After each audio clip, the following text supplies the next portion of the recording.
Capítulo 39. Divisão de incursões à crosta. Instalações. Retornamos a renascer na companhia das estrangeiras, Abelardo e Guzmán. Eu e Jade estávamos muito satisfeitos com a visita à crosta e com todo o aprendizado que vivenciáramos naquele encontro com os futuros genitores das extraterrenas. Logo que aportamos na divisão de incursões à crosta, Abelardo, o guia mais imediato do local, prontificou-se a apresentar-nos algumas de suas instalações. Assim, nos despedimos de Guzmán e das companheiras, ficando à sua disposição para o passeio.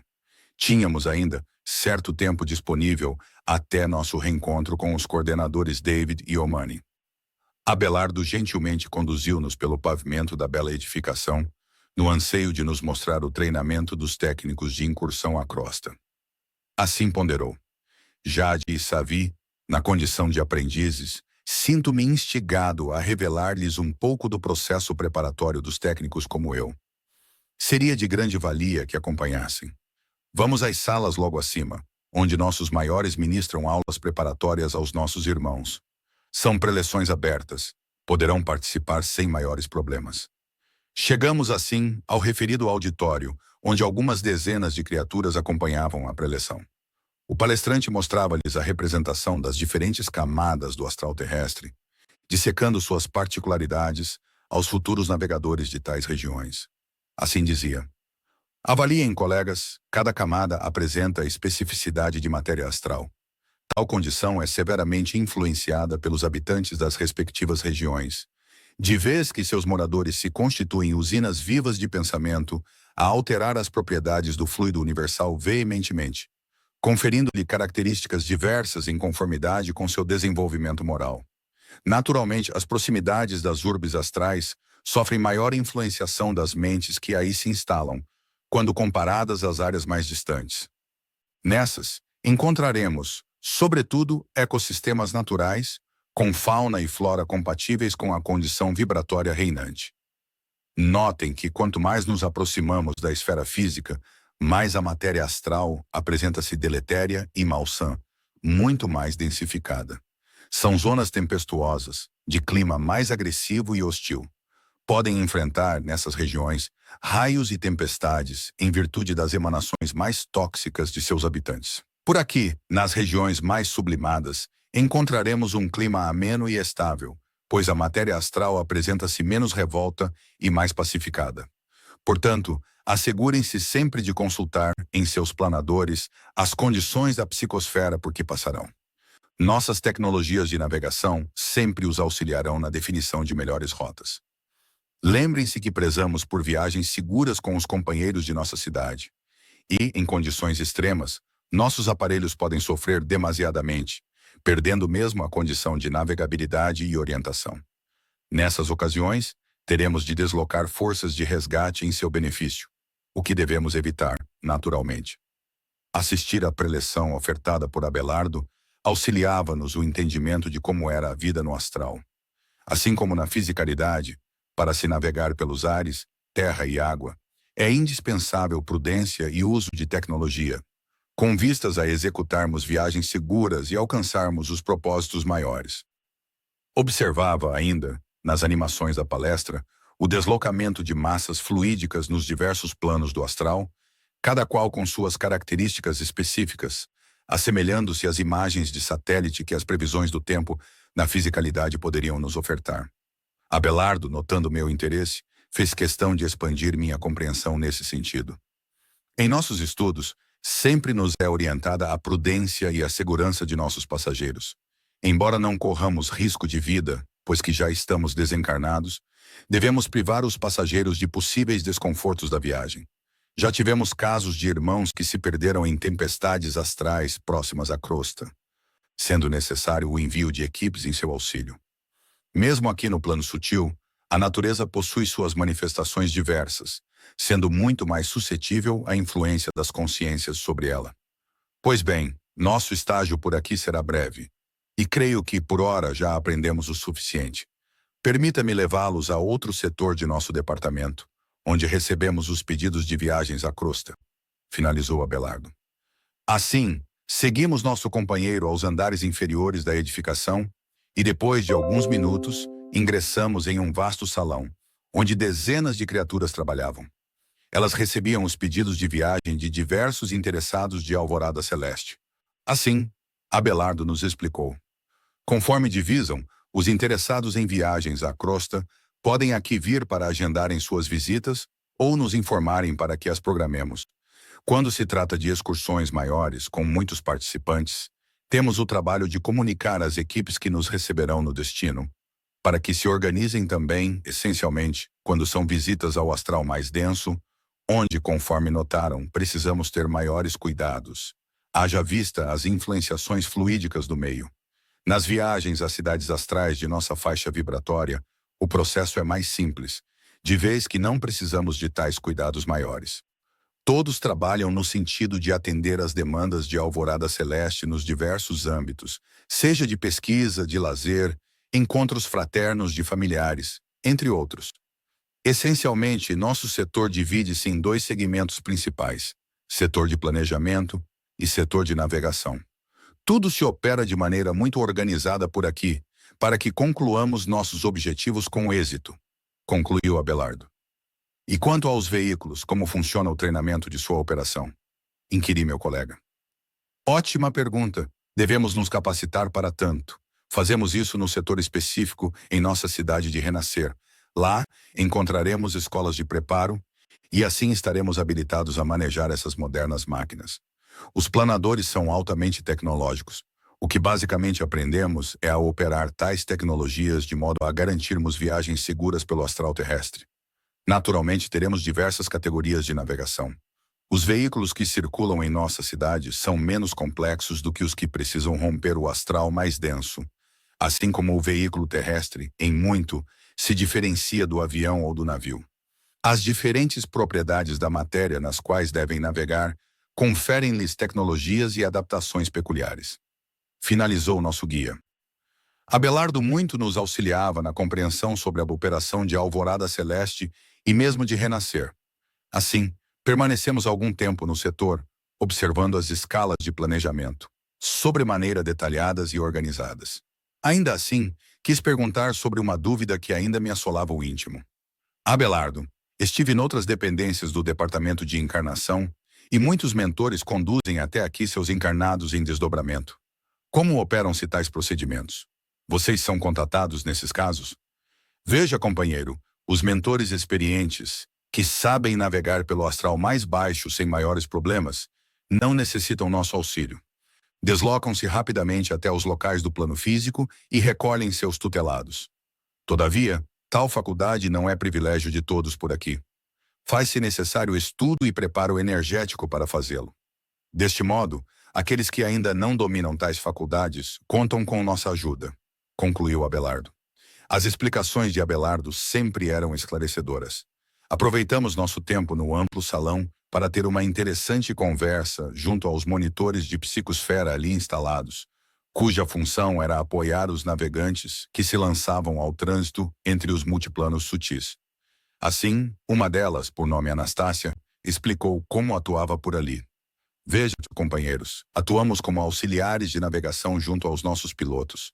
Eles dispõem em seus veículos de radares que monitoram a atmosfera astralina. Todavia, havendo qualquer imprevisto, como uma mudança repentina de qualidade de matéria astral, podem nos contatar no sentido de traçarmos caminhos mais adequados.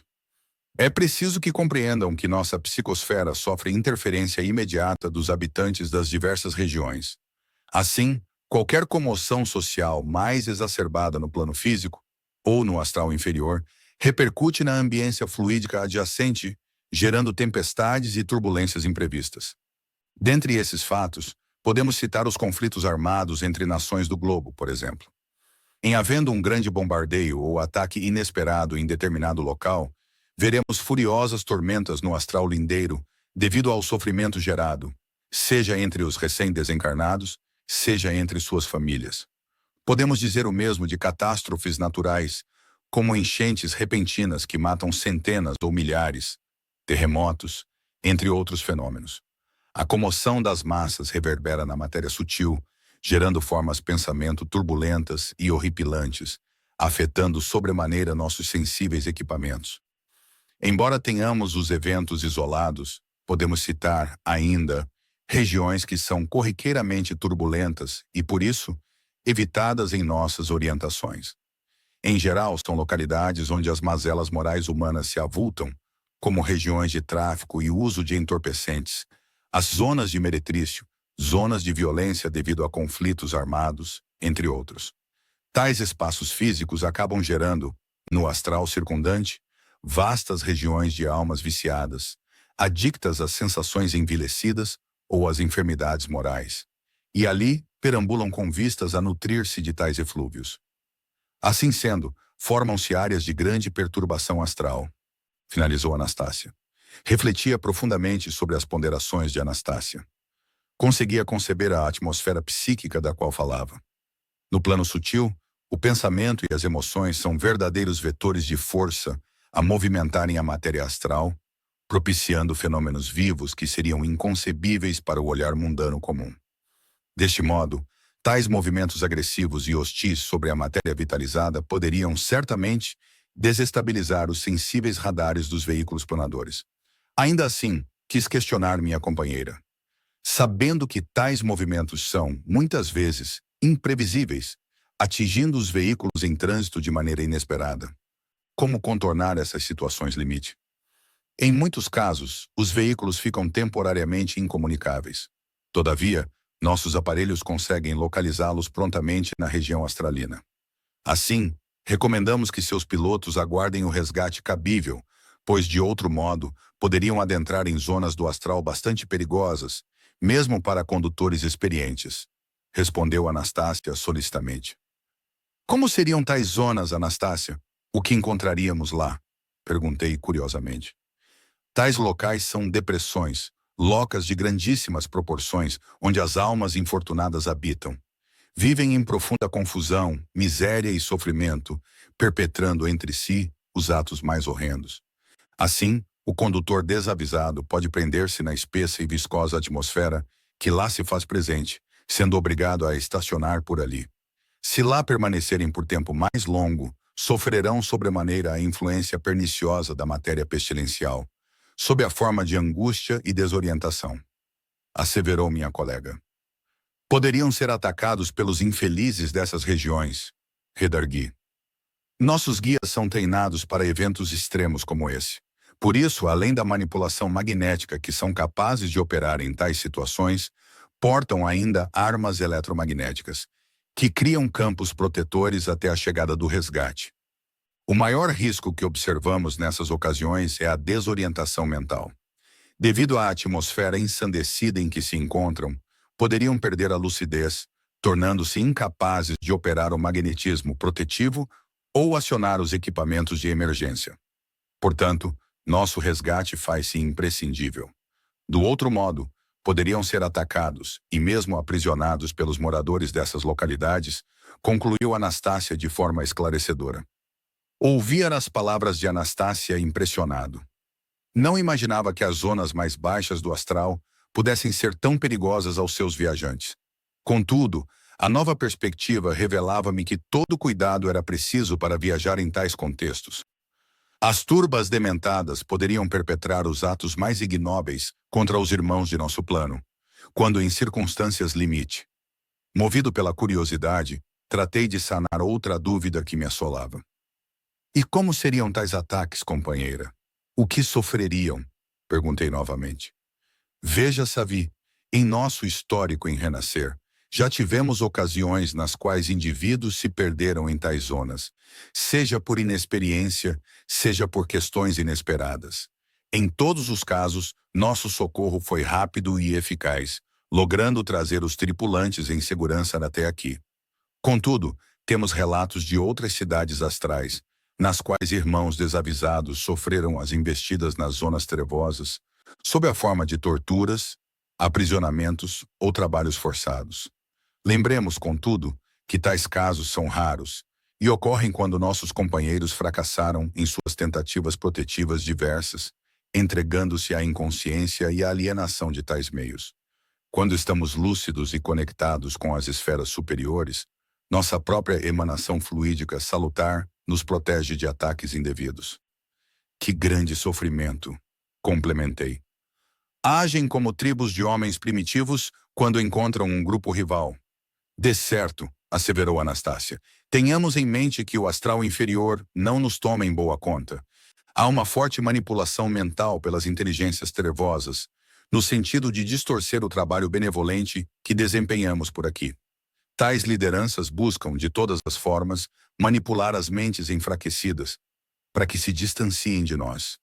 Deste modo, somos vistos como uma força oposta, invasora, que pode distorcer a visão de mundo que sustentam. Somos, assim, prontamente identificados por lá, e tão logo nos veem, acionam as lideranças locais para que as providências cabíveis sejam tomadas. Jamais imaginaria que houvesse tanto ódio por parte dos irmãos infelizes, sendo capazes de perseguir a luz dessa maneira. Contudo, em observando o mal presente no mundo, não poderíamos avaliar de forma distinta. Quantas agremiações do crime e da violência por lá não encontramos, com suas próprias leis e códigos de conduta totalmente distorcidos do que vem a ser a boa ética e moral? No astral, não poderia ser diferente, de vez que falamos do mesmo homem, somente desenfaixado da veste física, porém com a mesma mente enfermiça e condicionada nas manifestações primevas. Afirmei de modo impressionado. Anastácia, então, apresentou-nos um painel de monitoramento do qual se servia, a fim de compreendermos o funcionamento de suas atividades por ali. Avaliávamos na projeção os diversos planos do astral e, em cada um deles, a movimentação dos veículos planadores de alvorada celeste em viagem. Dispositivos instalados no veículo transmitiam-nos, em tempo real, a condição da psicosfera lindeira, que, ao toque de Anastácia, nos era revelada. Ao selecionar um dos veículos em trânsito, víamos que atravessava uma determinada região astralina. Todavia, apesar da atmosfera fluídica revolta, perturbada, com formas mentais aterradoras, não representava maiores perigos de interferência dos orientadores de navegação. Podíamos também verificar a condição dos tripulantes do planador, se estavam bem e confortáveis. Os veículos transmitiam ainda, em tempo real, o estado psicoemocional dos tripulantes, de modo a verificarmos qualquer estado emocional mais aflitivo ou mesmo a possível desorientação mental numa emergência. Notava que nossa irmã tinha total controle do que quisesse por ali. Em seu auxílio, notávamos mais alguns profissionais que desempenhavam um papel semelhante. Ainda assim, movido pelo espírito investigativo, tratei de questionar Anastácia sobre as equipes socorristas. Anastácia, alertara-me a respeito das equipes socorristas que se deslocam com vistas a auxiliar os irmãos em ocasiões emergenciais. Onde estão alocados tais profissionais? Perquiri interessado. Temos em nossa divisão de incursões à crosta uma pequena equipe de plantão e outras em renascer. Somado a isso, podemos acionar outras agremiações, dispostas nas cidades astrais que se acercam das regiões necessitadas. Esses companheiros são especialistas em adentrar as regiões obscuras do astral para efetuar tais processos, contendo equipamentos, conhecimento de magnetismo e, sobretudo, um grande preparo psíquico, pois que adentrar tais atmosferas densas é sobremaneira desafiador. É de se imaginar, acrescentei, e quando nossos irmãos não têm as ocasiões emergenciais, com o que gastam seu tempo? Sempre há plantonistas disponíveis aqui. Contudo, como poucos chamados advêm diretamente para nossa esfera, pois tais casos são raros, é comum que, nos entreturnos, nossos irmãos se desloquem para as cidades astrais mais próximas à crosta, a fim de trabalharem mais ativamente. Lá encontram trabalho com frequência, pois temos muitos espíritos necessitados de auxílio nessas regiões, concluiu Anastácia. Cada vez que tomava mais informações, aprofundava-me na complexidade das operações nesse plano da vida. Quantos perigos e aspectos importantíssimos a conhecer para podermos viver por aqui. Abelardo, observando-nos o interesse, assim complementou. São muitas informações, Savi. Com mais tempo, poderá imiscuir-se em todos os pormenores de nosso departamento. Por ora, creio que é o suficiente para compreender nossa organização. Vou agora conduzi-los de volta à entrada de nosso edifício. Seus superiores devem estar no aguardo de vocês, concluiu Abelardo. Todos agradecemos a Anastácia e à equipe que nos auxiliara. Era chegado ao fim de mais uma visita na divisão.